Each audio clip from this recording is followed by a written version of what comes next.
everybody. Hello and good morning. Happy Friday. Welcome back to Reaper Pro-Tips with me, your host, Anne, and disembodied hands, Quindy and Justin. How are y'all today? How are y'all? Y'all? Yo. It's the unnerving hands again. The unnerving hands have the thumbs like it's like you're looking at your hands. Like it's like close. It's like you're covering your eyes. I find those hands unnerving. Happy Friday, everybody. Happy Friday. Yes. So we're here on an orc. We're here, and I'm going to take a look for the first time since I did it at how my green work turned out, and we'll see if we need to do stuff. Further stuff. Kind of wishing I had one of those angled X-Acto blades, because that would make carving out a magical circle really easy. Let's see here. I want to get this in focus around here. Yeah. Although that went a little bit low, but that's okay. Good deal. Good deal. All right. So the question is, do we want to do more green work or do we want to do the circle? Because I think I'm going to try to do some of the circle and see what I can do. I think I'm going to actually use a pen for this to sketch out the circle, because you can paint right over it. It might bleed a tiny bit, but it's going to bleed into dark gray, so I'm not really going to mind. Let's see here. Just looking at where I want it. You know, maybe it is just don't draw it out, just do it.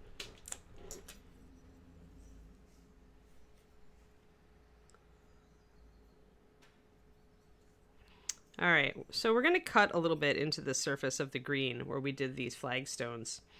I like my texture, but I want a magic circle, so I've got to kind of figure out where I want it. I'm going to draw with the tip of my knife just a really, really shallow gash. And I'm going to just kind of keep an eyeball on it from above. It's probably going to go over here. I can always, when I'm doing this so shallowly, it's like just like a scrape on the surface. You can kind of see it, just the tip of the knife. And I'm going to go over and get the other side. That way it's easy to kind of buff out or cover over and change up, right?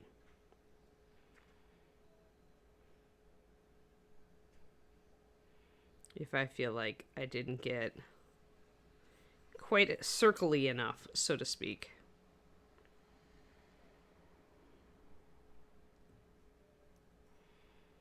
I think that's pretty decent, actually.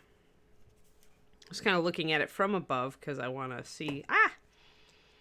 I want to see that I'm doing it. You can see the etching there. And then once I have it kind of sketched in, I can go back with a deeper line. Yeah, because I've definitely got a bit angular some places there.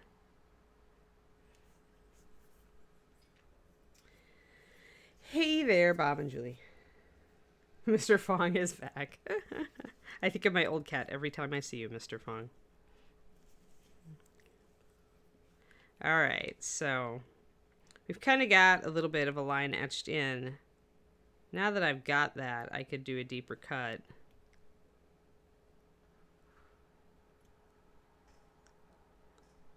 And I just want a little bit of putty carved out here. You can see that little thread of putty that came up. I don't want this to be super deep and big. I just want the idea that she's scraped a circle in. And yeah, I could paint it. I could just do it with paint. And I'll probably do the runes with paint because carving tiny runes would be annoying. It would take forever, and it probably wouldn't give me any better effect. Always ask yourself if your bright ideas are actually going to improve the model. Sometimes they just don't. So we've got some little green threads coming out. We got the first part of our circle carved in.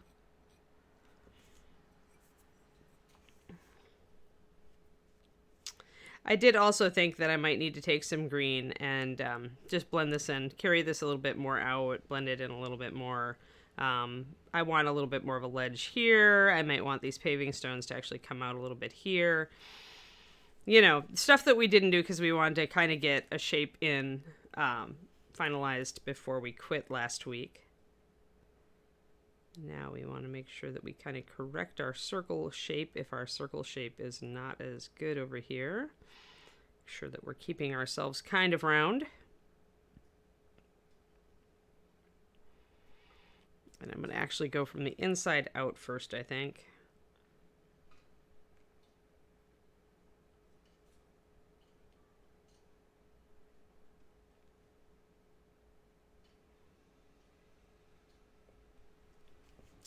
And then from the outside in to try to like just get that little thread of putty.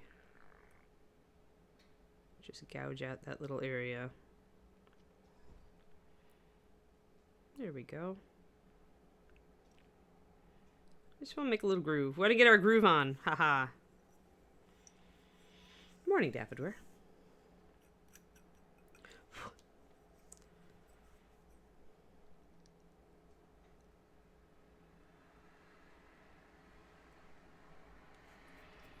And if you gouge a little bit too much, don't worry about it. Like if you scrape the surface, chances are you can disguise it with paint. And if not, you can always use a little filler putty or brush on sealer to fill in.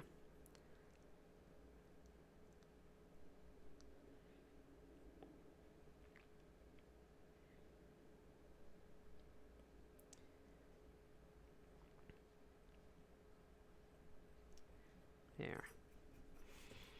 Just enough to give it a little bit of texture. And I don't want this to be terribly deep either, because I want to be able to make it kind of glowing, so we don't actually want it to be too deep. Indeed, happy Friday, right? I'm very happy that it's Friday.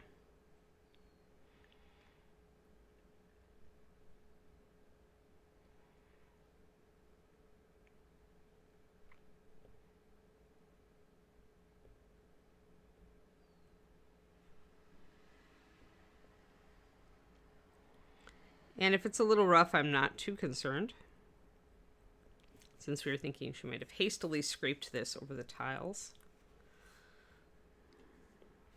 But I'm not going to overthink that aspect. Really, I just want a circle. There definitely comes a point when you can think a concept where you're like worried about, oh, does this look too hastily scratched, or will it, you know, seem to be like it's been here a while, and what do I want it to be? And chances are people are just going to look at it and they're going to see a circle. They're not going to overthink your story too much unless you start adding other story elements. Like, there's only so much story that you can realistically add on a tiny base. And if you want to tell a broader story, you usually do need to give some wider context, and that goes with doing a bigger base with other figures to give that context. Yep, Twisted Oma, I move on to the 23rd. Sadly, that is right after I had planned a trip to see my parents, so I'm going to get everything ready before I go see my parents. And then when I come back, poof, we move! So I've been moving all week. David has been enjoying himself and not feeling pressured to move because he has that weekend that I will be in Wisconsin to actually, you know, pack up stuff.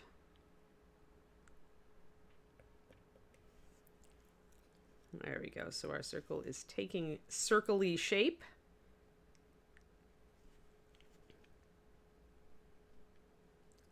It's either a protection circle or it's a circle of power. I don't think she needs a circle to cast a spell, but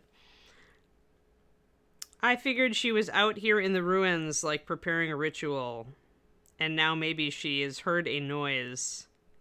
My original thought was that she was out here in the ruins preparing a ritual, and that now she has heard something and suspects that someone is onto her game, and so she is readying her potion of Lob at You, Fiery Doom.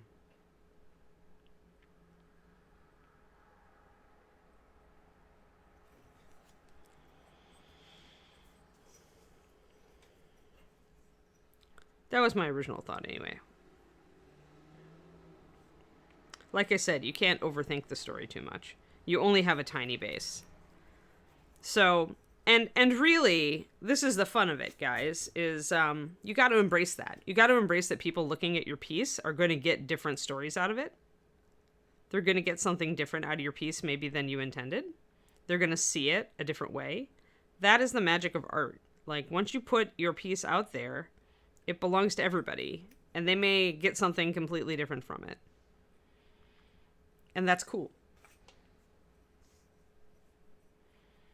So if you think she needs the circle to cast the spell, then it's valid. And if I think, like, that she actually, you know, already had prepared a circle to do some sort of ritual, but maybe she doesn't need one to cast a spell, doesn't matter. We're both right.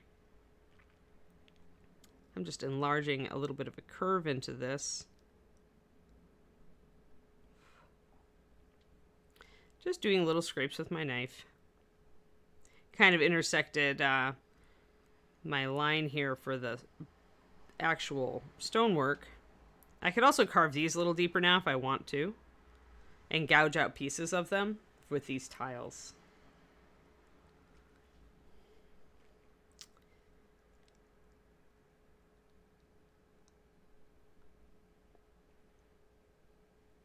So that's another thing that you can do during this time. I'm just trying to, like, it's always tricky where the lines intersect, so I'm trying to just get a little bit more relief there. There. All right, going over here.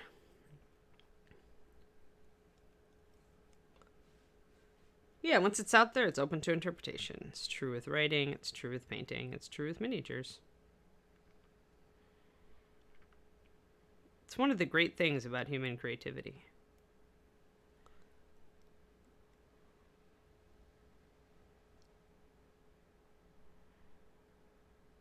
Is that everybody gets a little bit, and human individuality too, is everybody gets a little bit different something from an experience. So it makes it fun.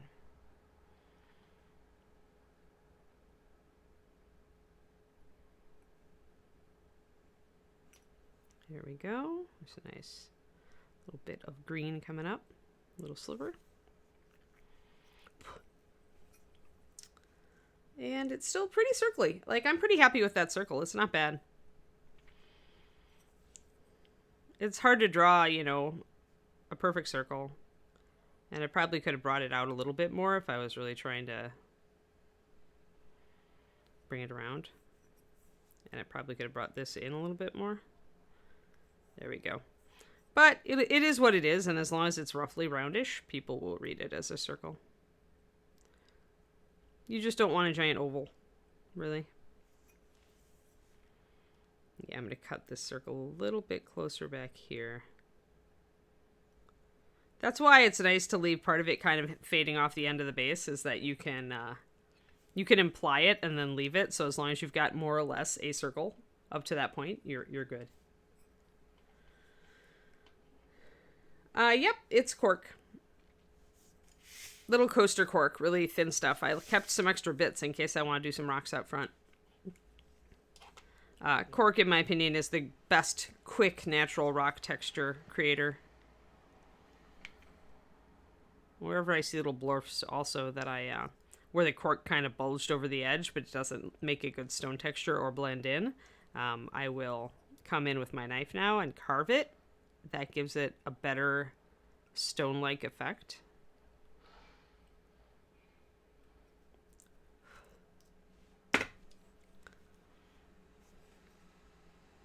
Because green does tend to go bloob. You know, it's kind of poofy that way. So if you want your rocks to be more like rocks, especially when it's a base and you're just painting right over the top, you can just carve it. All right, I'm kind of happy with that circle. Let me see here. I think I need it a little bit wider here. I still feel like it needs to come out a little bit more there.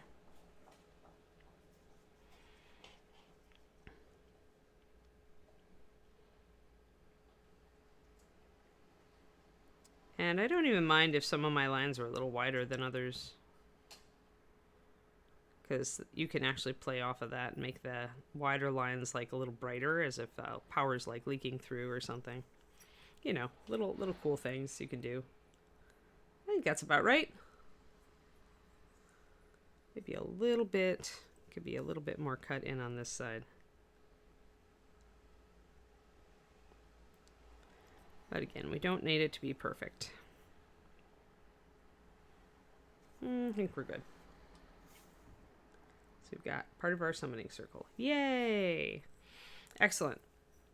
So now what we have to do, guys, is figure out how much landscaping we want to do up here. You can leave it flat. If you put gravel and grass over it, it will very much look like flat. You didn't do anything to it. If we wanted to put more stones on it, I did keep a couple of bigger ones so that I could create like kind of a more crumbled area out here. Need to break off a little bit of the bottom of that. There we go. Like this is a piece that's breaking away from there, a crack. Wherever you can make big cracks or fissures or features, you can create more visual interest. It's not just as boring and flat. You always want to avoid being boring whenever possible. I find that to be a cardinal rule in life, just in general, guide for living. I don't think I've got enough tiny rocks, though, to really come back in and add tiny rocks to a lot of this. So if I do any smaller rocks, then they're almost certainly going to need to be done with green. Now, we can put some paint on this and then do further sculpting. There's nothing that says that you have to do all your sculpting putty base work before you paint part of it. So, you know, if you want to do that, you can totally do it. I think I need to take away a little bit of that edge there to make this fit, because I do like having this chunk. Now, it might be too much in the front. Like, that's actually what I think is the direct front of the piece. So maybe I need to minimize this a little bit. Let me get that little chunk taken out of the bottom of it. Could break up some of my bigger pieces also if I wanted to. So the question is, do I really want this chunk to be that centered on the front of the piece? Or do I want to flip it around and maybe move it a little bit off center? You usually want things to be, that's a little bit better. Although I need to carve that edge then. You usually don't want things to be dead centered. Like, putting something slightly off center is a lot more of a interesting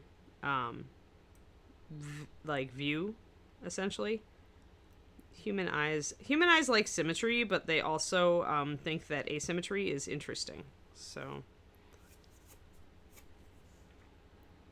not always pleasing, but interesting. So that looks pretty good. I think I have to gouge out the bottom just a little bit to make it fit in this rim. So I'm going to take it over here. This is a little bit too even, so I'm going to take my knife and just kind of chunk away a little bit at the bottom. Make it look a little bit more like a natural formation.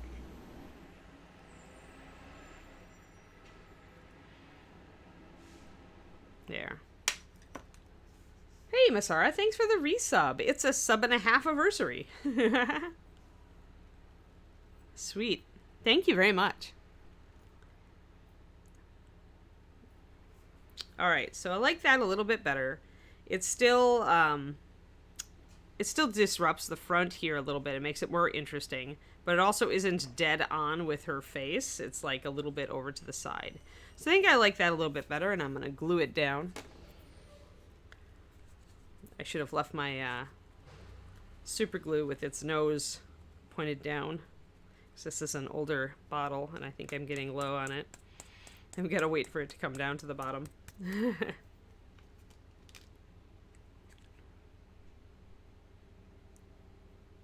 Boop. Can I get some glue out of this? Oh, a little bit. Yeah, there it is. Yay! Blob. Gel super glue is nice for placing cork. Doesn't soak in. Still lets you place it nicely. I'm kind of going to press it down a little bit. Make sure that it's in the right place. It gives you a little bit of time to wiggle it and place it if you want to, but I think I've gotten it about where I want it to be.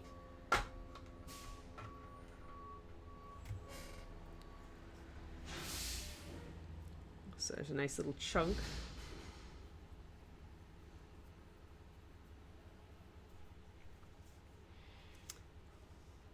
Well, we're on the internet. There are always trolls, Rex. I didn't mean that kind of troll.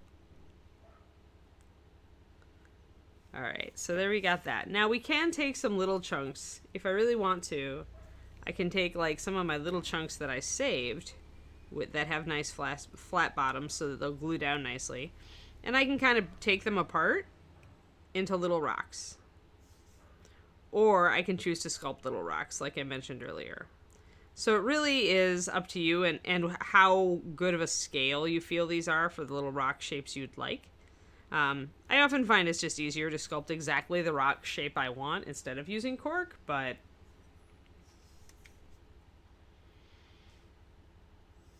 sometimes cork is easy and simple. That's a flat side. That's a little bit too flat on this side. You can use your nails to rip away parts or a knife. Then I have to find its good positioning.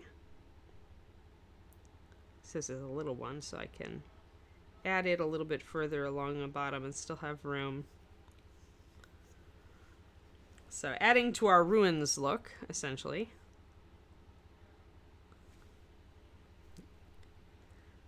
That's nice. I like that placement.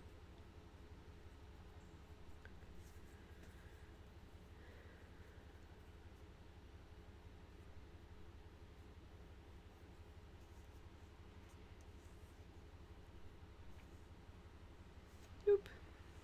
The Harry Potter reference will be very, very appropriate if we decide to do the kid adventurer who's like, it looks like Harry with the owl.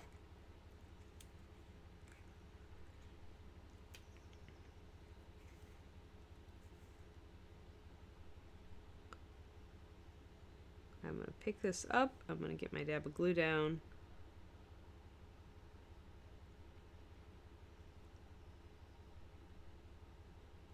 There. And I'm going to pop it back in there. Sometimes a knife helps, or a tweezers, to get it seated properly. Press it down into the glue.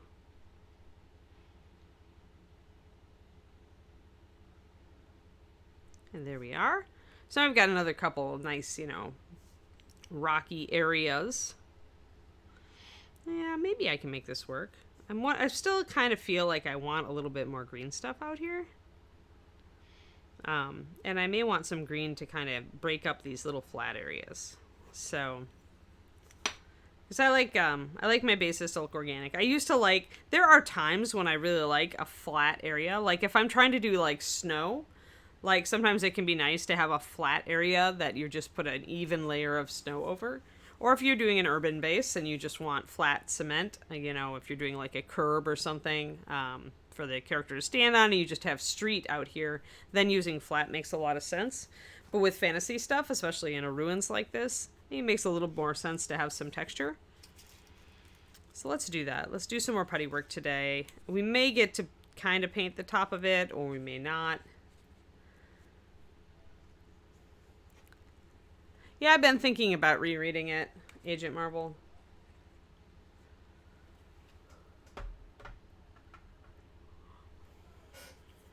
Alrighty, let's see here.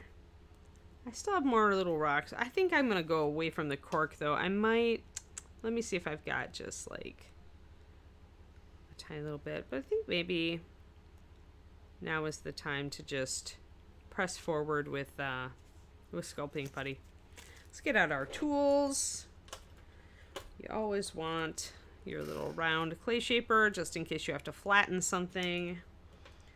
I usually wouldn't use the wedge because it's just going to be too regular for what I want. Although I may pick it up if I decide I want to flat top something.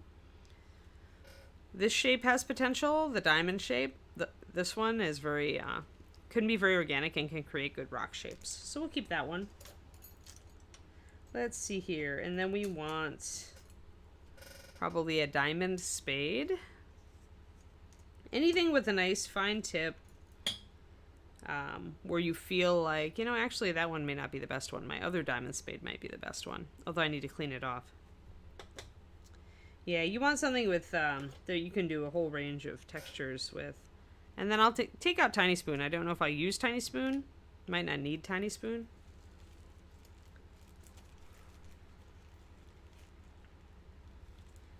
Oh, the Mistborn? You mean Brandon Sanderson's Basement Forge?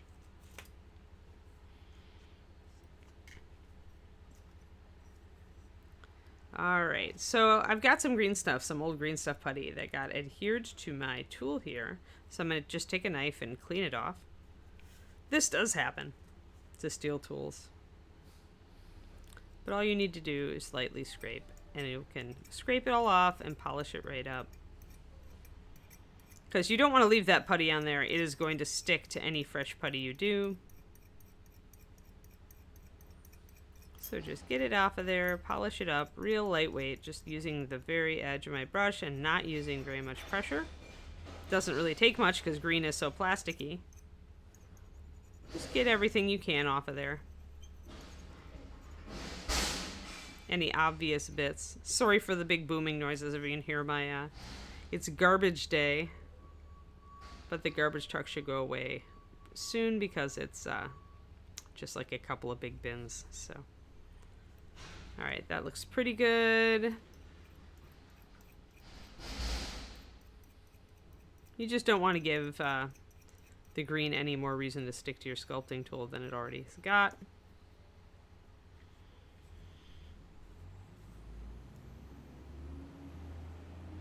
Nope, no moving yet. Like, I think David is a little unnerved that I've started moving so early, but at the same time, I just don't want to be stressing about it. And it makes me happy to move just a little bit every day.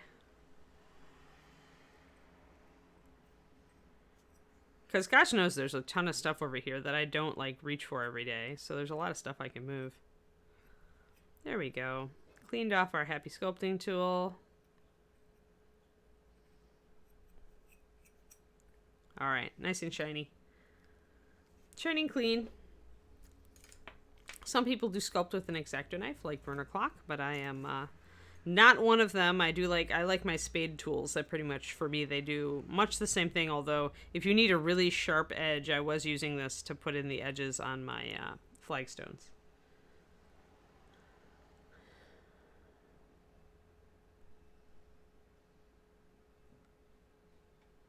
I don't even know what that is. Valendar. Alright, let's get some green mixed up. Then we'll finish out our green work today. And probably paint it. We may be able to start painting on the top where, you know, we don't have anything fresh. But we definitely don't want to put paint over a fresh green.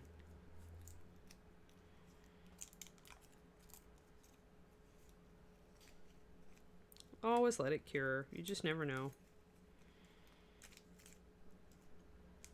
Alrighty. So we've got our green blue putty. Ta-da!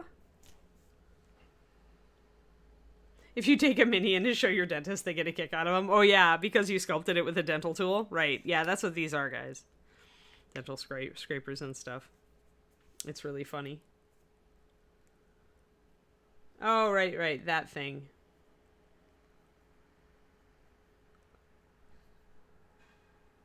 I remember that.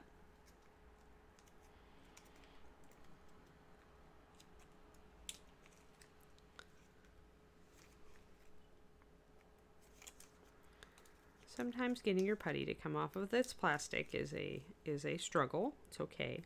We're gonna remember always to pluck it away and leave the strip down the middle, because here is where it is curing. It's always curing. It's sitting there next to each other and it's slowly curing and making lumpies. And we do not want lumpies. Although we are doing base work, so if you do have old green, but that's still, you know, usable, and you can use it for base work, because the lumpies don't matter so much on the base.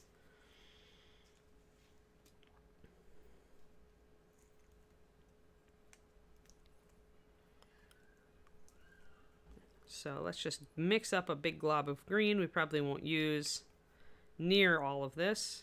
I'm going about 50-50 today. As you can see, this is really fresh green. It's really pliable and goopy. The older the green, the stiffer the green. So when it gets really, really stiff and it doesn't mix together great, that's when you know your green is getting old. You can prolong its life by storing it in the freezer, which we do. I just keep some fresh ones in the freezer, fresh sections, and take out a small section. When you first get a ribbon, you can cut it, especially if I've got Teflon scissors. So nonstick scissors, they're actually really easy to find because a lot of teachers use them for school projects when they're cutting tape and stuff. So you can cut these with that, or sometimes with a paper cutter, and if it's really sharp blade.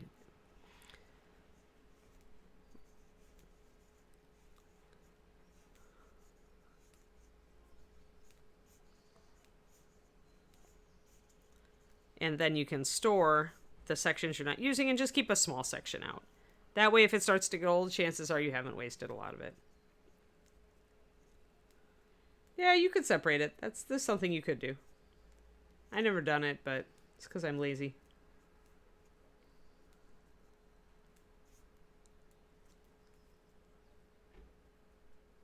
Oh, they'll tell you how they had to carve a tooth in school. Oh my gosh.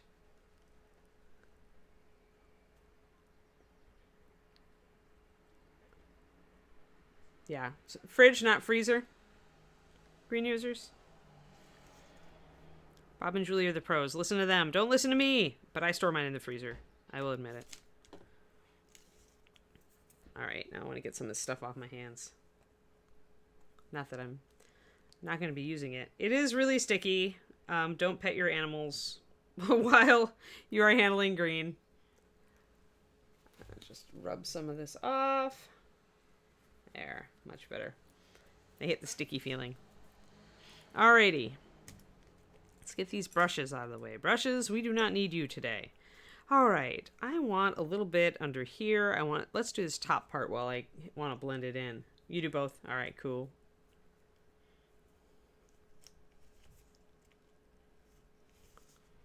Well, thank you, Rex. You too are extra cool. Alrighty. I'm going to actually cut this into two little blobs. Blob. Sit blob. The only downside with cork is that the green does not like to stick to it as much as it likes to stick to you. I won't need all of this. Well, I'm just going to do this part then because I need it here. Boop. Stay. Stay. Stay. Stay. Yeah. Yay! Sometimes getting the green stuff like settled on the spot where you want it is the hardest part. Ah, boyo. All right. It's kind of a Friday, isn't it, guys? Like, I mean, it's cool and all, but I'm happy the weekend is here. Yeah, see, this green stuff is way too much green stuff to just fill out this little area. So we'll just flatten it out. Make sure that we're getting it where we want it. We'll kind of just resculpt this little flagstone here. Make sure that we keep our line between our flagstones. And we can nip off the end of this. Drag it down. Boop.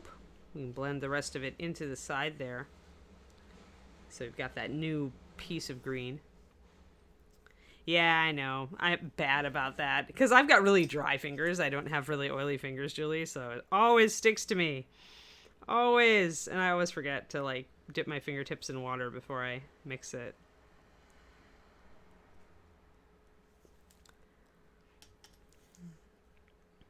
Ah, well. Live and learn. Or live and don't learn. I'm just going to put a little bit of this green up here on this piece that I put out here. In case I want to add a little bit of like a bridge here almost. Gonna get this guy kind of set up.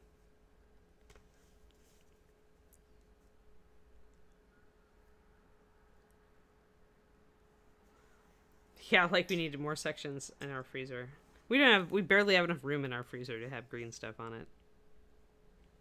Here. All right. I think I want a bridge. Now this is hard because that actually is a pretty small and fragile section, but this could be cool because even though it's tiny, it gives us kind of negative space, right? You actually can see through that area down there. So that's pretty cool. So making a little bridge over these, I like that. I like arches and holes in the rocks and overhangs that make stonework more interesting and dynamic. When David's parents were here, we went to Hole in the Wall Cave, which is a beach cave. It's actually Hole in the Wall Rock, I should say, a hole in the wall beach. And it goes all, it's just a hole that goes through to another more private beach. And if you get caught by the tide, you are stuck in the private beach for, till the tide goes out again. So we didn't stay long, but it's pretty cool. I think it's technically originally named Panther Beach, but I was like those natural archways that the water wears. So I'm just using the flat side of my spade to flatten down this stonework and make this little bridge that I've got going on. Yeah, bases are so much fun. Basing in general is so much fun. So you get to add like those little details. And it's also fantastic sculpting practice. If you're not sure about, conversions, and you're not confident with green stuff, sculpting rocks and little basing bits is the way a lot of people start. I'm going to use Tiny Spoon just to get that flagstone line in there. And I am going to grab one of my pieces of cork, just random cork piece, and put a little stone texture onto this that I just did. Just to match the rest of it, if you remember I did that. Just getting a little, see how it's made in a regular texture there on it. I don't even press a lot. And you can turn the cork a little bit to get different textures if you're doing a big wide area and you don't want it to kind of be the same. I don't even mind if these are a little bit uneven because it is like a ruins. So having a bit of uneven flagstones around is probably not really a surprise.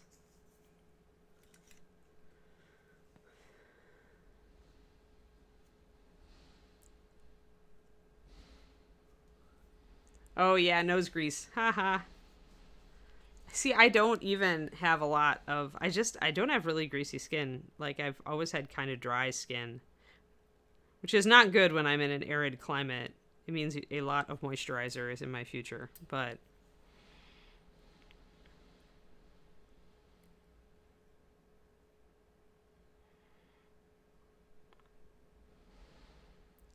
my mom has dry skin too. It's probably her genetics.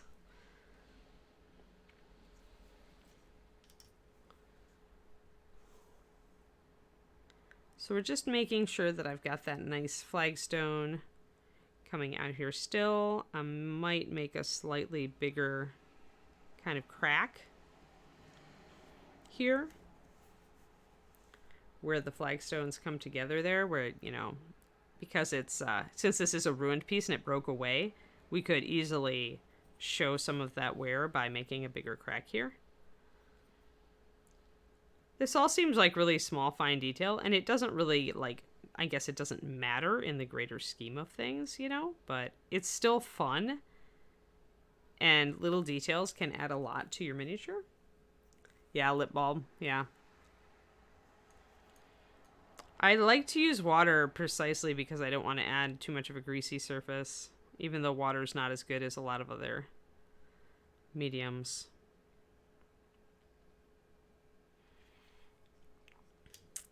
So we're making that crack a bit bigger here. And I'm going to use Tiny Spoon because I want precision. And Tiny Spoon says, I am all about precision.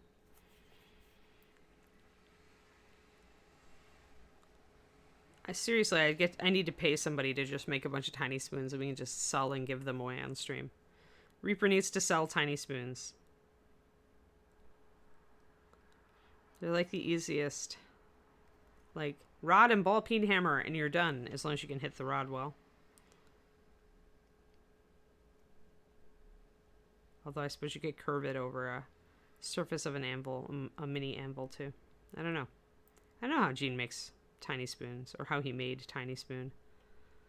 I never asked him for the secret of making tiny spoon. Yeah, exactly. The grease never dries. I never want to wash my... I don't want to wash my miniatures.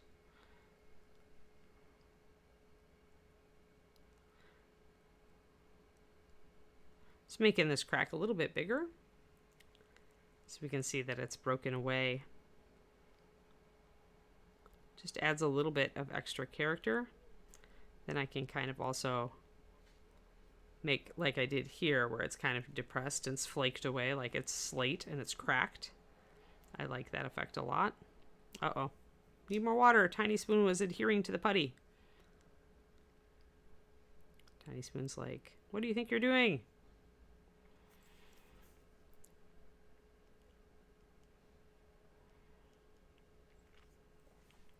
Just adding little bits of stuff.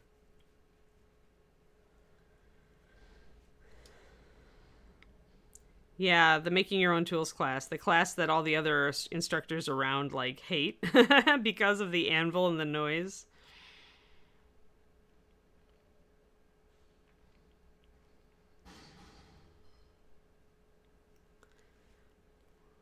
Alrighty. That looks pretty good. Now this little section here is a little bit rounded and a little bit bulgy. I can extend that and make it a crack with the edge of Tiny Spoon or a knife. So kind of imply that this surface is cracking away because it's coming apart. See, make that little crack there. You can tell I love sculpting rocks. Like, this is like, I'm in my happy place right now. I love looking at rocks and I love sculpting them. I'm going to depress that just a little to make it look like it's kind of flaked out. Haha. There. Alrighty.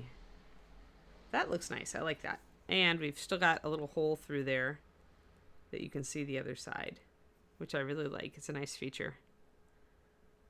Cool. So let's do some green work to fill in this bottom part. Oh, is it Andy? Andy was doing it the first year. I remember it coming. Forging your own tools. Yeah, you can make your own tiny spoon. And if the instructor needs to know what a tiny spoon looks like, you know, just refer them to me. Tiny Spoon's brother will probably come to ReaperCon with me. I have a backup Tiny Spoon that I take when traveling. The original Tiny Spoon always stays, you know, somewhere where I know where he is. All right, let's get some of this green in here. Got this huge blob of green. We'll never use all of it. But that is the nature of green. Like, you always have extra or you never have enough. Not Andy this time, huh? Andy learned his lesson. Interesting. I wonder who it is. I might have to go look.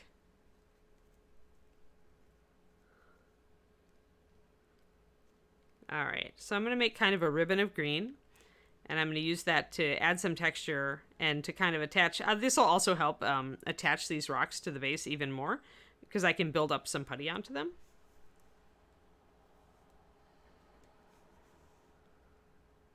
So let's do the front section. The putty's getting a little bit more set, so it's not having as much of an issue. I think I'm going to use my chisel-shaped clay shaper this time. It was really loud, Twisted Oma, and very disruptive to the rest of us who were teaching at the time. Like, we pretty much made a firm, like, request that that class not be taught again unless we could separate the classroom. Yeah, it's really loud. I mean, come on, you have an anvil and hammers and metal. It's going to be loud. There's no way to not make it loud. So it wasn't that, you know, we hated Andy or anything. We were just like, we can't believe we didn't think about this. And, you know, so we can use the pointy end of this tool because it's like so sharp to kind of stuff some of this putty back here into this recess. And sometimes when you're using a tool like this that has a lot of different angles, you'll get some interesting shapes, and you can totally play with that and make those into, like, it'll suggest some stone texture to you, and you should totally run with that when it happens. No, probably just in one of the private classrooms upstairs or downstairs. I mean, at ReaperCon, we have classrooms that are not shared. So we'll see, unless Reaper forgot, in which case, well, then I pity the fool who, A-team reference for you there, who is teaching next to the tools class. With my luck, it'll be me. But I'm loud enough to actually talk over it, so, you know. Like, I am my own tools class. So I'm just kind of smoothing this stuff in. The clay shapers are nice for smoothing because they have a softer, because they're softer, you can get a smooth, like you can just gently work the putty until it makes a really smooth kind of surface. I don't necessarily want everything to be smooth though, so I'm going to have to grab some more putty and a sharper tool, a harder tool, to start texturing some of this. Also a little bit of my leftover cork. So let's get this in because I don't have quite enough putty here. Let's see, let's use spade. Big spade. Separate classroom. Yeah, exactly. So we can push this up against the side of this other rock here. And kind of nestle it up there and make it its own little piece of rock. Just kind of generally rock shaped. You don't have to be too precise with it because we're going to grab some cork and texture it. But putting a little bit of irregular surface for your gravel and grass or whatever to go over on the base is really helpful just to make it look a little more natural, a little more like real. Let's see, I want this big cork thing because it has a nice big edge, a couple of corners. And now I can jab it in there and make some corky kind of textures. And then after I've done that, I can come back with my tool and make those even more interesting. So I've gotten that lump to look more like an actual rock using my cork.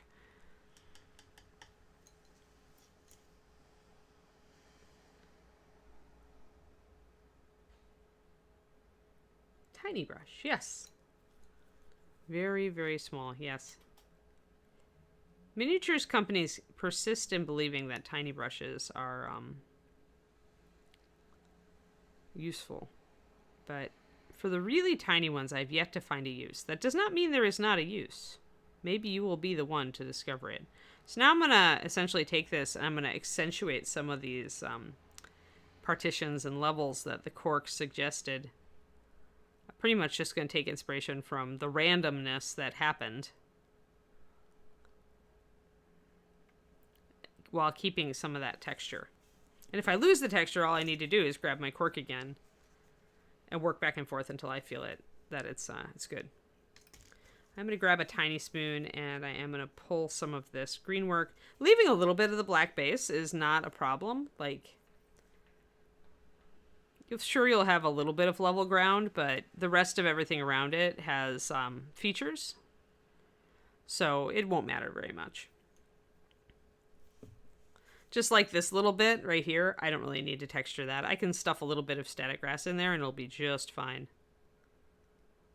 You can also use a tool like Tiny Spoon to pull away little bits of your cork, by the way. I use a knife tip most of the time, but sometimes if you want to kind of push it, like I want to push this rock away from this edge a little bit, then I can use the end to kind of scrape off that little bit.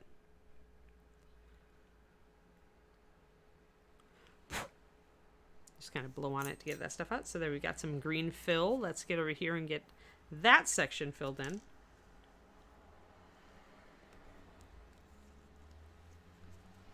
Yeah, the problem with the tiny brush is you're going to have to use such thin paint. I mean, it probably still would, you could use it for like doing the reflection dots and eyes. Because white you can thin enough, you can thin pure white down enough that it might be okay in that brush. I have no idea, Pendrake.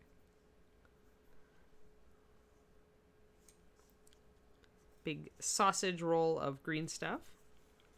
So I can essentially make a little bit more of a gradual fall here for this rock. Also, I hate getting green under my fingernails, and it always happens. Let's grab our angle tool. A lot of water, so let's drop some of that water right onto my thumb.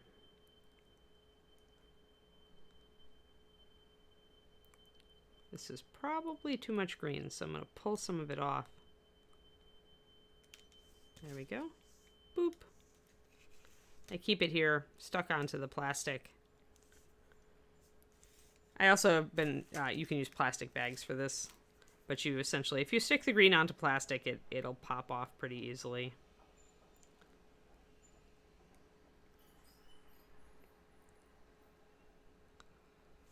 So there, we've got a kind of a shelfy kind of area defined.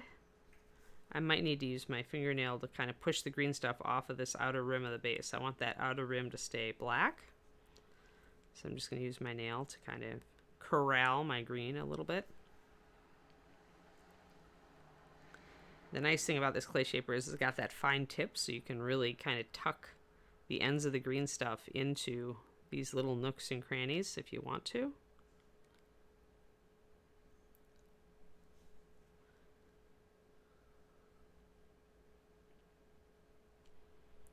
It lets you really poke the green into the cork so that you can get a nice seamless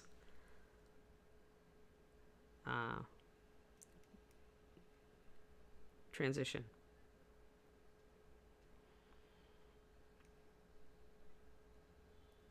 There. So that's really, you can see how that blends right into the cork, right? Because this particular clay shaper, this is called the Angle Chisel Clay Shaper. Again, you want extra firm, which is the black rubber. I made the mistake of buying some softer ones. They're just really not useful because you just can't, they smush too much. You can't put enough pressure on the green to make it do anything because the green has just enough resistance to fight you on that. Let's grab my stamp, i.e. piece of cork, to add a little bit of corky texture over the top of what I've done. And then we'll come back in with tiny spoon and make some features. Like I want a ridge here where the stone is kind of suggesting it.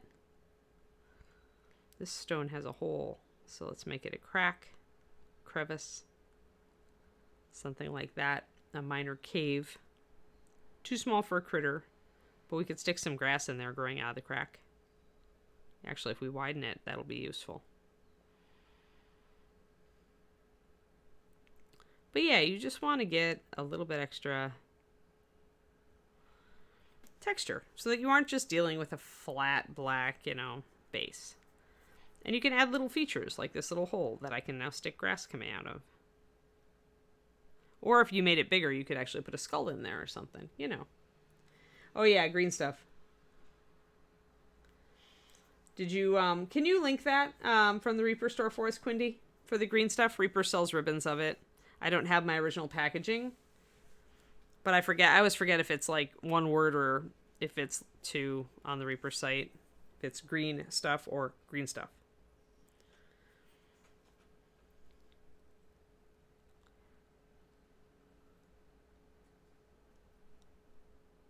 Just going to round off this crack a little bit and maybe bring it all the way up so that it looks like it is a crack. There. That looks cool. I like that. Kneadatite blue yellow epoxy. And there we go. There's a link. So yes. Yes, Carrie has the Kneadatite is actually the brand name. It's a plumber's putty, which is so weird, but back when miniature sculptors were trying to figure out what worked best for sculpting figures, I think it was Tom Meyer who says he discovered green stuff, wasn't it? But essentially they stumbled onto two-part epoxy and realized that it was perfect or at least as perfect as they were going to get, because it could not only be sculpted to the right level of detail, but it also could be compressed in a vulcanizer to make the initial mold. And it could withstand the 600. It can withstand a lot of heat and pressure without collapsing. So essentially, that's how it started it being used for miniatures. And now, fewer people sculpt the figures out of it now because of 3D sculpting, but it's still very useful for basing and for conversions. So if you're gonna do things like, take off a staff head and sculpt something new, it's good for that. Although I used plastic art for this one because I wanted a crystal. Hey, Francis.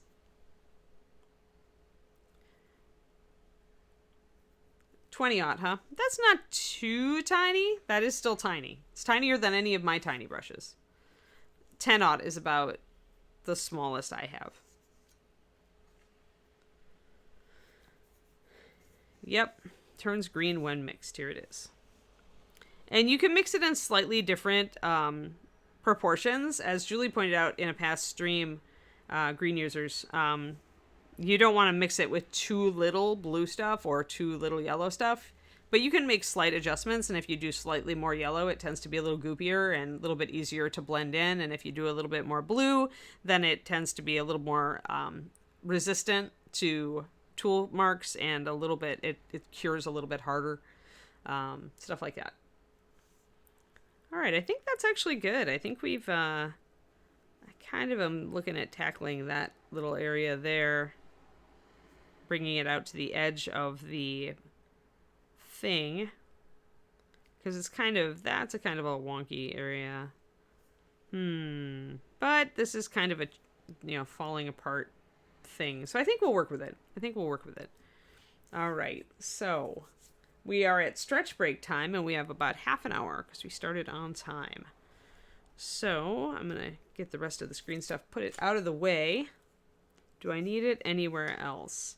You can use your green stuff to shore up your cork in a bit. If you feel like parts of your cork are fragile, you can kind of like get some green stuff and texture it over in a skin to kind of hold your cork together if you want to. Otherwise, paint will actually seal your cork a bit. It puts that kind of plasticky layer over the top of your cork, so it will help keep it from crumbling or chipping or stuff like that. Alrighty, let that set for a sec. I do not have a really warm light, sadly. I have a green oven, but I think I already took it over to the new house because I wasn't thinking I would use it. But if you want your green to cure faster, and you have like a lamp that still has like an incandescent bulb, or a bulb that emits a little bit of heat, you don't need a lot of heat or you'll blister the green. But if you put it under a hotter lamp or in a warmer room, then you will essentially be able to cure your green stuff a little bit faster. We're just going to worry probably about the top, and I'll probably work on the back and kind of do a kind of a proof of concept, figure out like some runes, the colors, things I want to do, and leave this to cure. So let's do a stretch break. This is a good stretch break. And I don't need my cork anymore, so I can toss the remaining cork bits and get those off my surface before they crumble into lots of grit and get everywhere.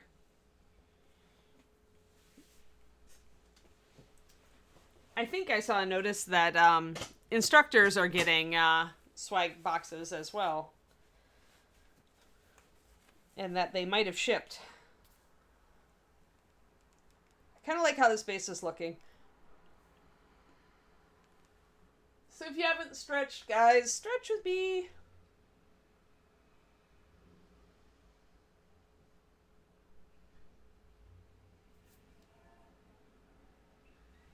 Stretching is good.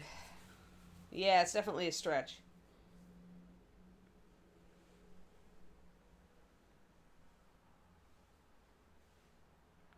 What they call those in canvas painting and oil painting, Pendrake, are spotters.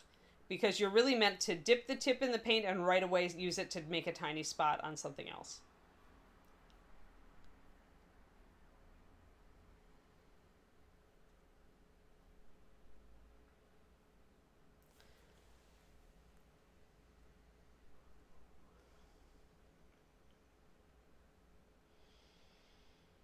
A little bit of stretch. Okay, I'm going to go do my floor stretch. I'll be back, and then we will start painting part of the base and kind of do a proof of concept on that.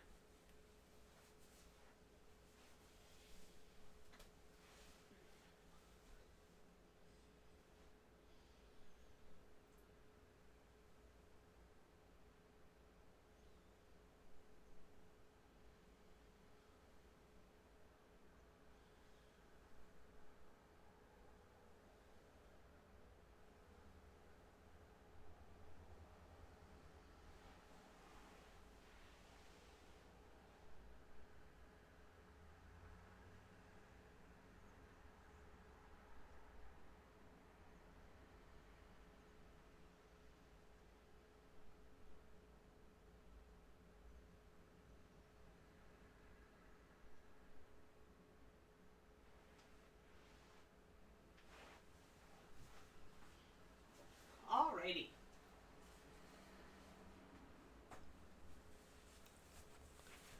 We are back. Hydrate. Remember to hydrate, everybody. Yeah, it's our last work day of the week. Hydration is a must.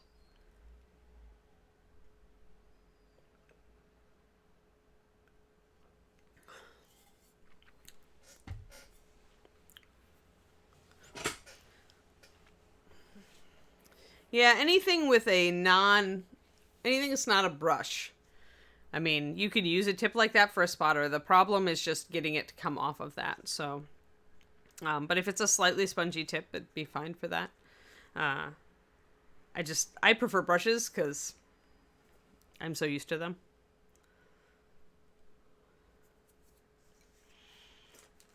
Alrighty, let's see here. I think, looking at her stuff, do we want to do a slightly bluish stone, I think? Maybe a slightly, a dark gray with a hint of blue, maybe with some tan. Kind of slate colored, maybe some dark greenish gray.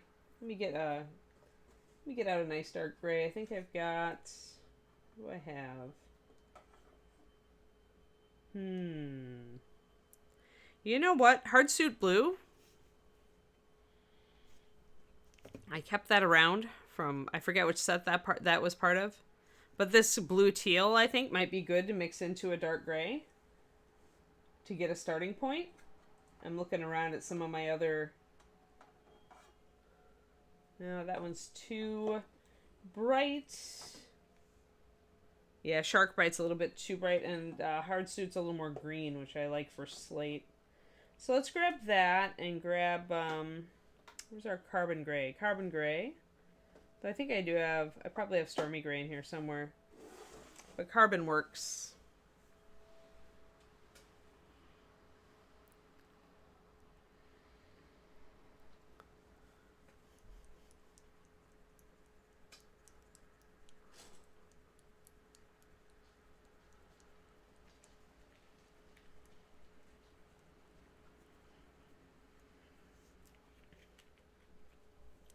Alrighty, let's get our glasses on. We're just going to do the back of this. And we're going to figure out what color we want our magical energy to be. Although it probably makes sense to go like with kind of a purpley pink, given the staff color. But we'll see. We might do a blue and pink. We might do kind of that whole thing.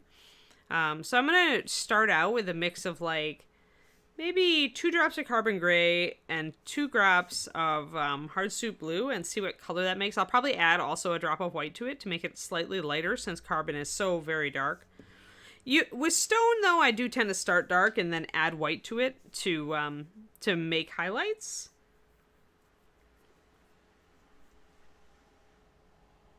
And I think I want a brown also to kind of suggest that there might be some slate in the tiles, but that the crumbling earth is more earth. So we'll maybe try that. So let's see here. Got to get my first color mixed up. So let's do 2 drops of Carbon Gray.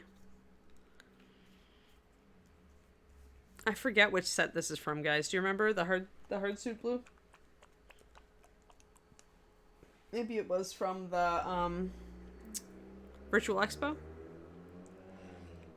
I just remember seeing it and going, oh, nice teal, and grabbing it.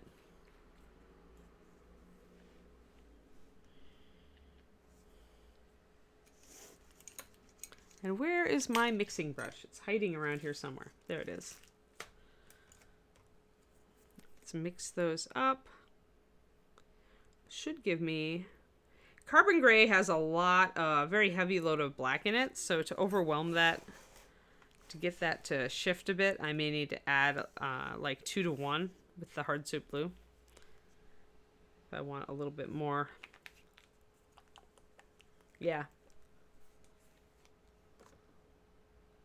A little bit more tealiness. I don't want it to go teal, but I want just a little bit of interest. And it helps if you mix a little bit of a color into your grays. Yeah, I kind of like that color. All right, let's grab that, move it to a new well, drop some white in it, and see what color it highlights into. Oh, hard soup blue is available by itself. Good. Yeah, it's a really pretty greenish teal. I like it. Like, it's really, really pretty. It's a good ocean color.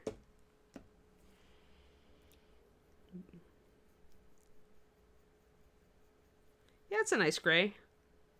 That makes a really pretty gray. Grab a little bit of water, mix it into this.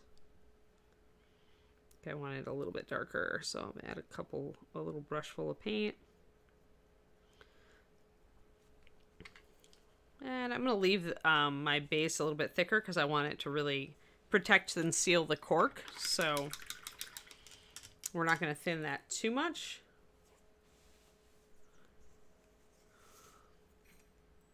And then a little bit over here. Oh, dropping pokey tool. Apparently it's one of those and drops everything on the floor days. Not a good omen if I'm transporting things to the new house. Boop. Boop. Yeah, go buy hard soup blue. It's pretty. It's a pretty teal. If you like pretty teals, go spend money on it.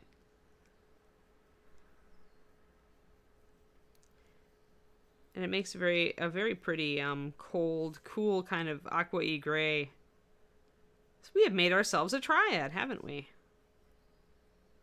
So this was a 2 to 1 mix of hard soup blue and carbon gray, which is a very dark charcoal gray, which I like to start. I wanted to start with kind of a dark slatey look. And then we added just a little bit of pure white, a little bit more pure white, to create ourselves a very nice little transition. I'm going to grab my shield brown, just in case I want to throw a little bit of brown areas into my lower part of my rocks here. We'll just mix that up over here. I may actually pop a little bit of the gray into it just to make it work together a bit.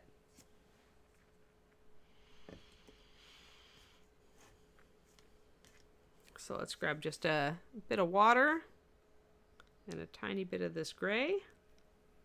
It's a bluey gray, so we don't want this to go too green, but we can certainly mix a little bit into there.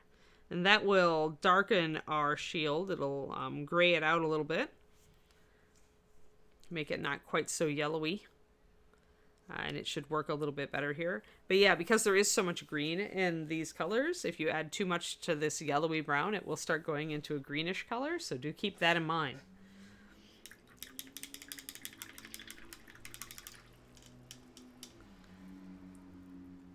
There you go. You also can go buy the RVE paint set if you missed it, because Quindy's so awesome. All right, so when you're painting terrain, don't use a great brush. I'm going to grab my crappy sable, which is not quite as screwed up as my mixing brush, but still is not awesome enough for me to not worry about it. Just because you're brushing over like rough surfaces usually, or using thicker paint, there's no reason to use a good brush. So let's plop those back. I'm gonna get this up here.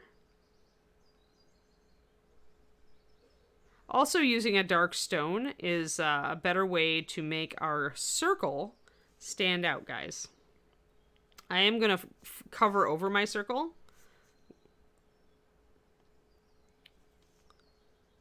A little bit and see if I can still see it. I can, but it's hard to see, so... because it's just a little tiny bit of a scrape, see it? So you can choose to fill it in, or I think I'm actually going to base coat around it. I'm going to try my brown here and see if I can get just a little bit of my shield brown into some of these rocks. Put it over the surface of the gray. Kind of alternate it maybe to imply here and there that there's more stone or more soil. If you get a little paint on your black base, don't worry, you can easily scrape it off of the plastic afterwards. So anywhere I've got an inset or a shadow, I'm going to be using this dark slate gray that I've mixed. And around it, I'll work on the brown. And then up top here, this is slate.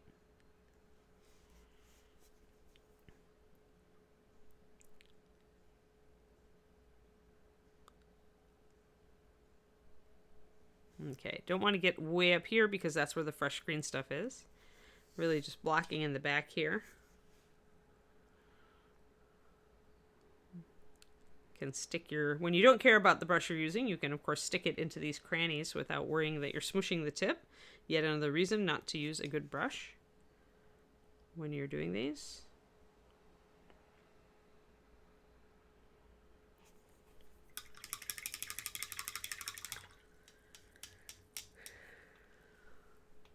Oh, thanks for the little cheer, Rex. It's a tiny cheer. We haven't gotten many cheers lately. We got a lot of resubs the other day. It was good. We do appreciate your subscription. It keeps us in peanuts. Reaper cannot buy the peanuts to pay us unless, you know, we get subs. Alright, so just kind of doing a little bit of wet blending here and there between the browns and the blues. It does look very blue up here. Although it looks gray when you look at the blue here, which is kind of what I was thinking. Since we had a brighter blue on the model itself, we would be pretty safe putting a lot of teal into this.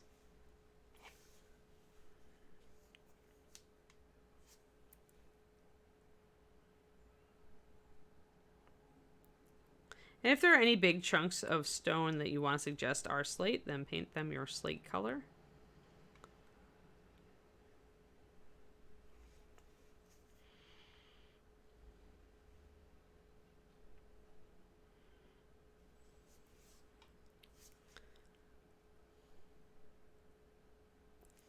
And again, we'll stop before we get to the fresh green. Really, we're just kind of working out our colors here.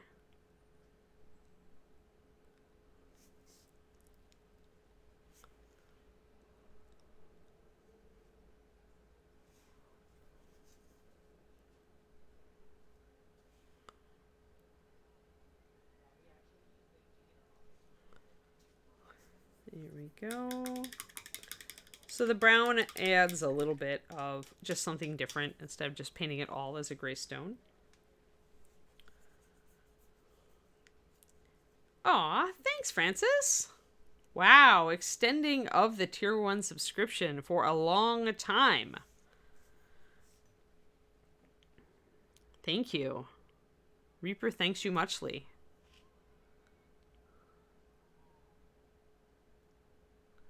Getting a little bit of... The cork is going to absorb the paint a bit, so it's going to stay wet a little bit longer than normal. So you actually... This means you can wet blend more than you might otherwise be able to on a surface. So you can take advantage of that.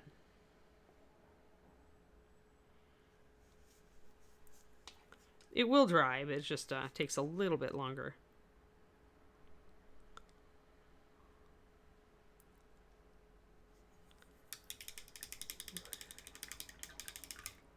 Thank you for the Kiri faces, Val.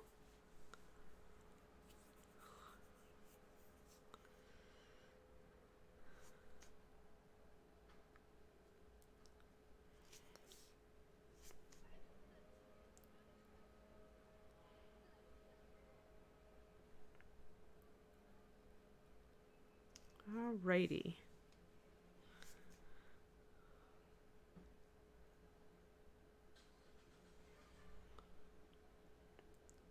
So we can paint around our circle too to just kind of make it a little easier to see. Although now that stuff is drying, I can see a little bit better. But still. And we'll go all the way up to here, I think.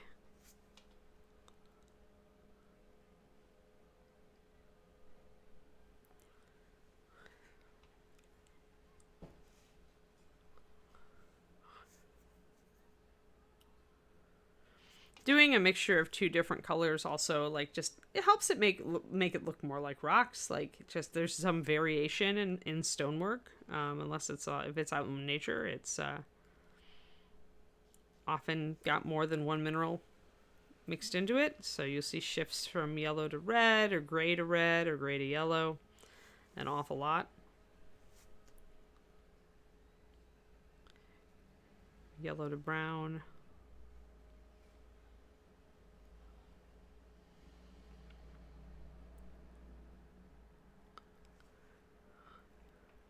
There we go.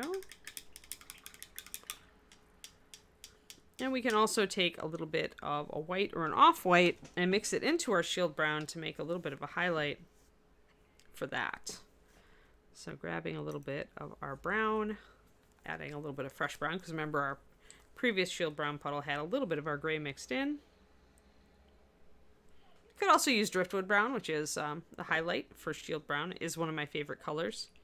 But since I'm mixing today, I thought I'd mix a little more. Henry, usually they're for sale during the con. So over Labor Day weekend, probably.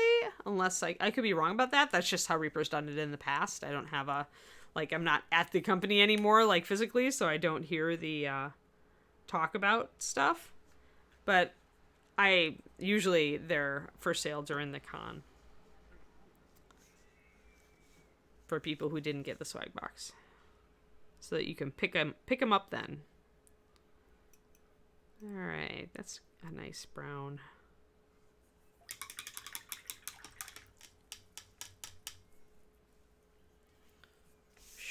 There we are. Excellent. Take a little bit of my light brown, and stippling is great for this sort of thing. So just little dots. If your paint is still a little bit wet, because like I said, cork is somewhat absorbent, so it will stay a little damp longer than other surfaces that you're painting on. So you get maybe a little bit of wet blend if you are stippling while it's still damp.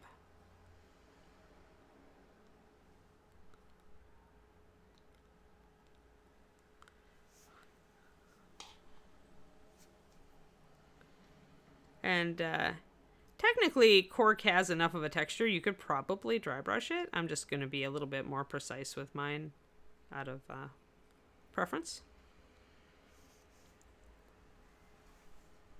Yeah, no problem. Yeah, and that's at latest, Henry. I mean, they may put it up a little bit early. I'm not sure. That's a good question for Reaper Live, for Ed and Ron and Dave. Sometimes John or Justin on this show might know, but it's possible Reaper hasn't really talked about it yet, since the con is still a month out.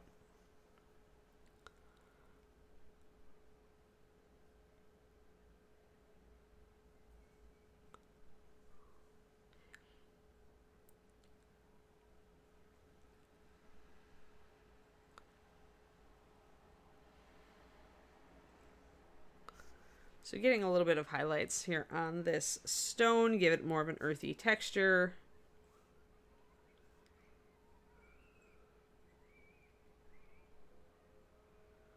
Okay, so the fast palettes go on sale after the con usually. I just remember triads from past Reaper colors going on sale during the con.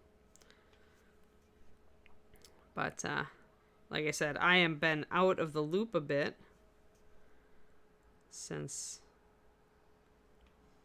I am now out here on the West Coast and not in the factory.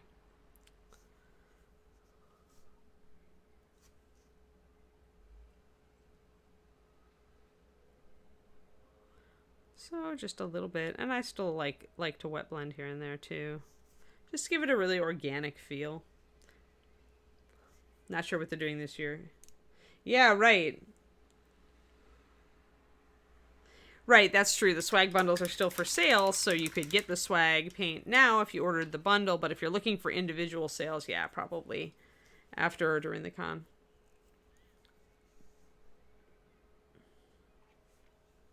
We'll see. Just because Reaper has done a thing one way one time does not mean it will continue to do that thing that way.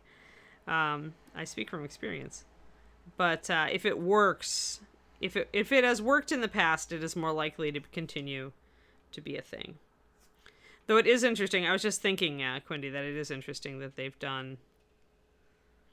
mailing out the swag in advance. I mean, it's a lot less logistics at the show, right? And it means less long lines. So I've got to think it's an improvement.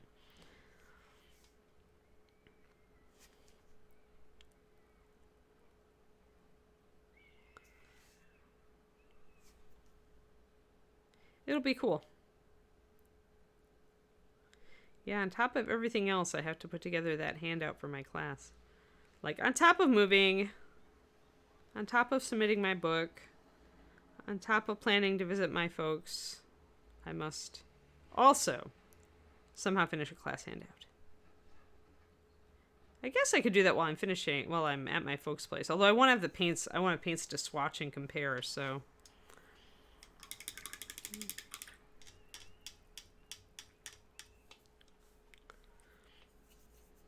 But we'll do our best.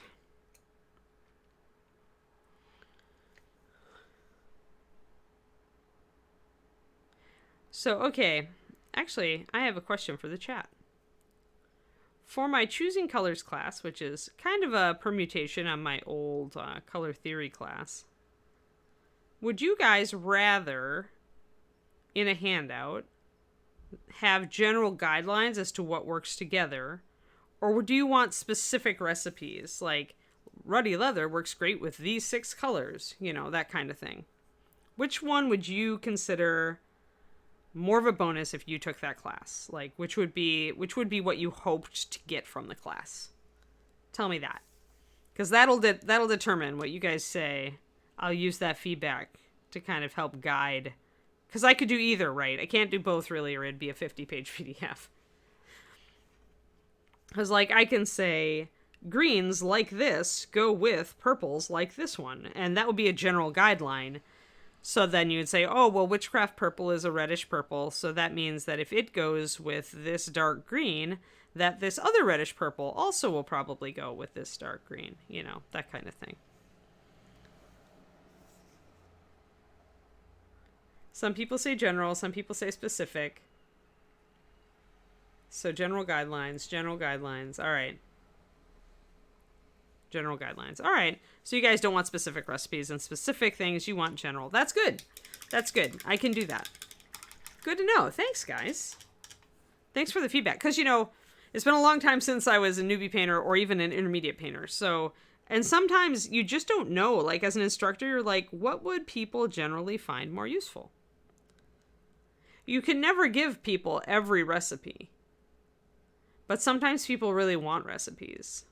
Like for hair colors and for NMM and stuff. While other times it seems to be better to teach you to fish.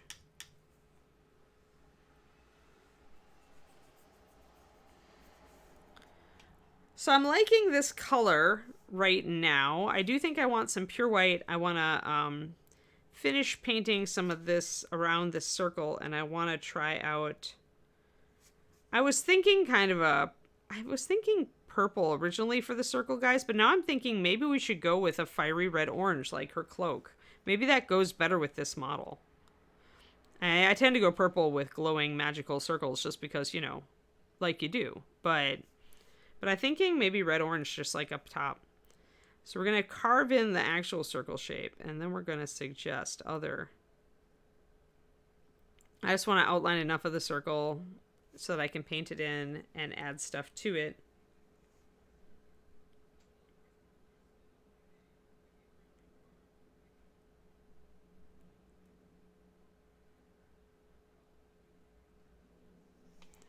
Right. I mean, I like to give some suggestions because, you know, let's face it, we all get in color ruts. And so sometimes having a specific suggestion does guide you to a paint that then becomes one of your favorites, right?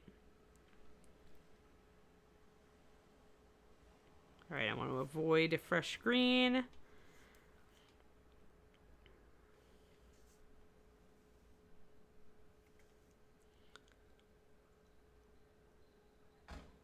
Yeah, I'm thinking maybe orange, maybe bright, fiery orange highlights like the back of this. I think that might be the way to go. Get the feeling she's a fire wizard.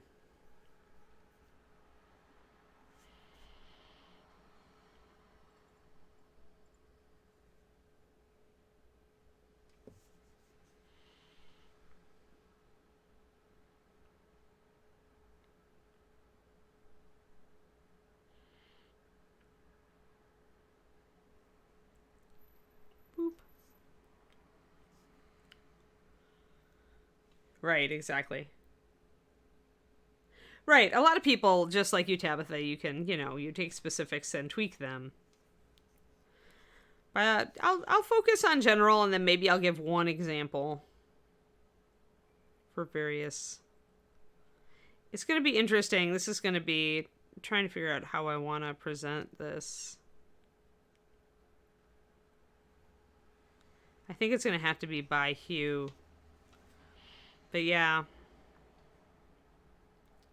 And when I do this handout, it'll probably also be adapted to workshops in person once we can do those again.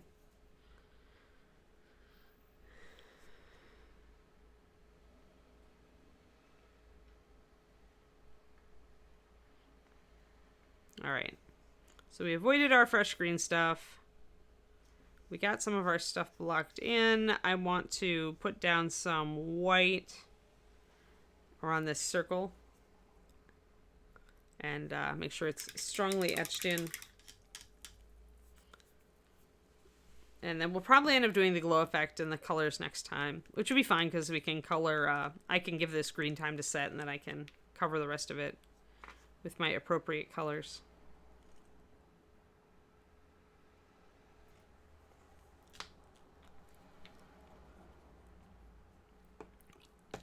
I would say probably one more session and we'll probably be able to finish Ms. Orc. So that means that I need to go look at all my models and figure out what our next model is.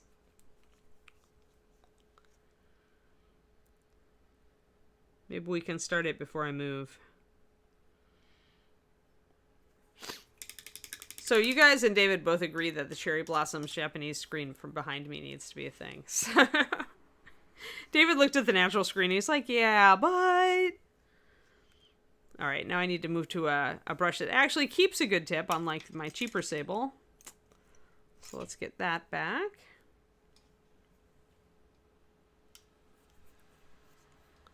So when you can see, if you wanted to, you could just look for the etching and draw it in. I've left to the etching because it was easy to paint around. And of course you want to do this when you've still got your dark gray mixed up, because then you can touch it up.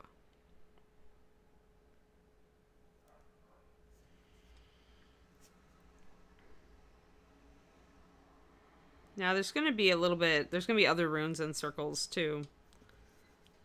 I want to do some freehand. I wanted this big groove to be etched into the base, but then I'm going to do a lot of freehand around it. Uh-oh. Beepy truck. Never fails.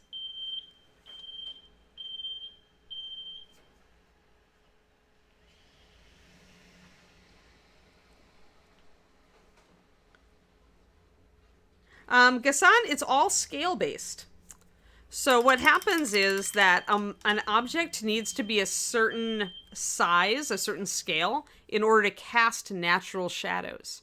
So when you're working on 28 millimeter minis, it's so small, it doesn't cast a natural shadow. Because any deep area that would normally get a dramatic shadow typically doesn't, because the miniature is so small that it's very shallow. And so when you're painting pretty much anything up to 54 millimeter, you've got to accentuate shadows. After that, you could, I mean, when you get up to like a big stuff like the Overwatch statues that I've repainted, that's like a foot tall. you could block paint that a single color and not shade a thing and it would look great. Generally, as you get bigger, you don't have to shade as much, but a little bit of shading still helps because you're still not human sized, right? So like here, let me grab, hold on. We need examples. 1 second. I'm going to grab example. So I'm going to grab a very large example.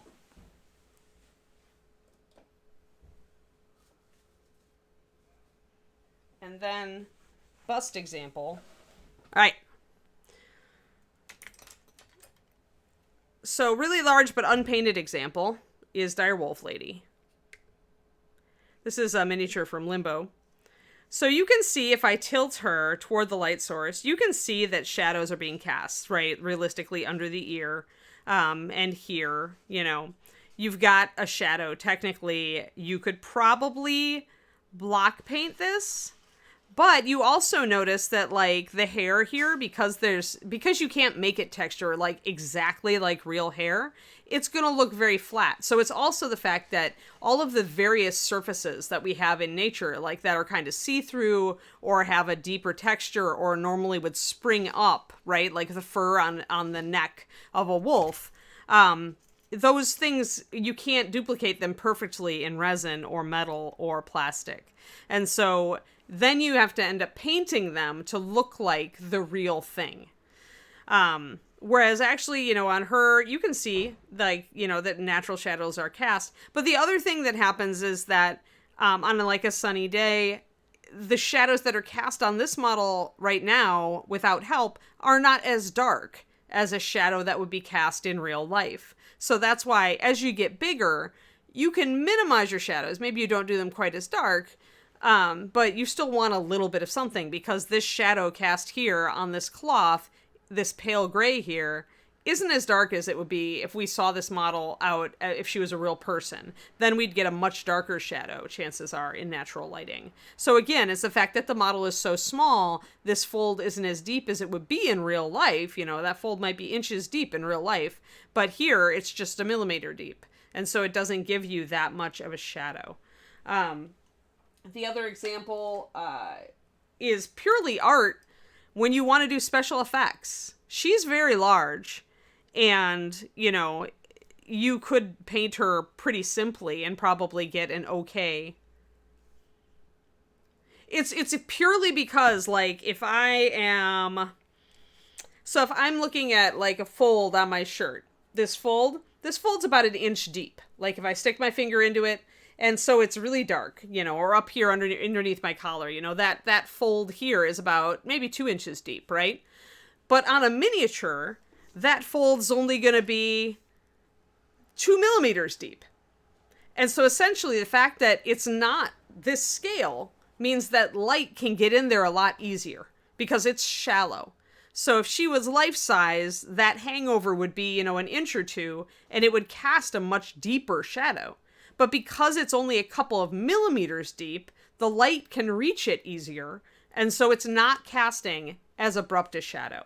So it's entirely scaled. That's the best way I know to explain it, is that, you know, when it's only a couple of millimeters deep, then you get a much, much more, you know, even on this shirt, a fold that is like less deep is a lot less dark.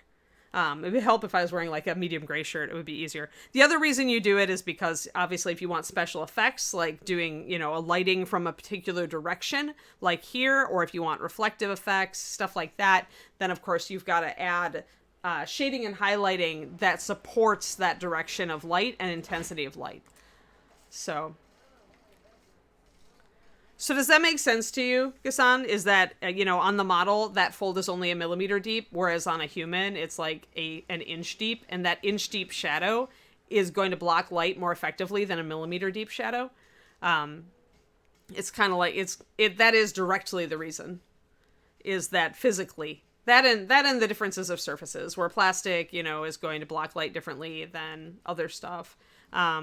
So like you have to paint like some of that fur, you need some shading on that fur to bring out the texture. If you want to really see it, Ghassan, get a shirt that you've got that's kind of a medium color, or a piece of cloth, and make different folds of different depths and kind of aim a light across them. And you'll see that, you should see that the more shallow the fold, the lighter the shadow. And then apply that then to miniatures, because that shallow fold there is probably the deepest fold you're going to see on a miniature. So yeah, and it depends on the intensity of the light too. Like you can force really dark shadows on a miniature if you use a lamp that's really bright and focused. But again, that's kind of what we're doing as painters, is sometimes we want to suggest a really intense light and sometimes we don't. My boyfriend loves to play with lighting effects. He makes really bright highlights and dark shadows. His models look like they're in sunlight, like look like they're in natural light. He's really good at it. I tend to rely more on the ambient light. I don't go as dramatic with my highlights and shadows. So it's different painters have different styles too. But as far as why it looks better with shadows, or why we have to paint shadows in, especially on the 28 millimeters, it's that they're not big enough to cast a natural shadow. So it's a little bit different when you get up to bust scale. Then you actually do see the model cast a shadow. The other thing is that you're not always looking at a miniature under an overhead light source, right? Like sometimes you're looking at a miniature and the light is coming from a different direction, like a window next to you. So then anything that would naturally be in shadow suddenly is getting lit from the side. So if you paint in your shadows, you essentially force the shadows to appear, the miniature to appear like the light is coming from above instead of from a weird angle. So that's another reason to do it, is essentially like my window right here. If I just turned everything off, the shadows would look weird on her if she was just block painted, because it would look like all the light is coming from the side. And if I want it to look more like it's overhead light, then I need to paint it that way. So yeah. Okay, cool. Yeah, right. Robin brings it up. Okay, so Robin says, think of the shadow a beach umbrella would cast and compare that to the shadow a standard umbrella casts. Then get out your little cocktail umbrella and compare that shadow.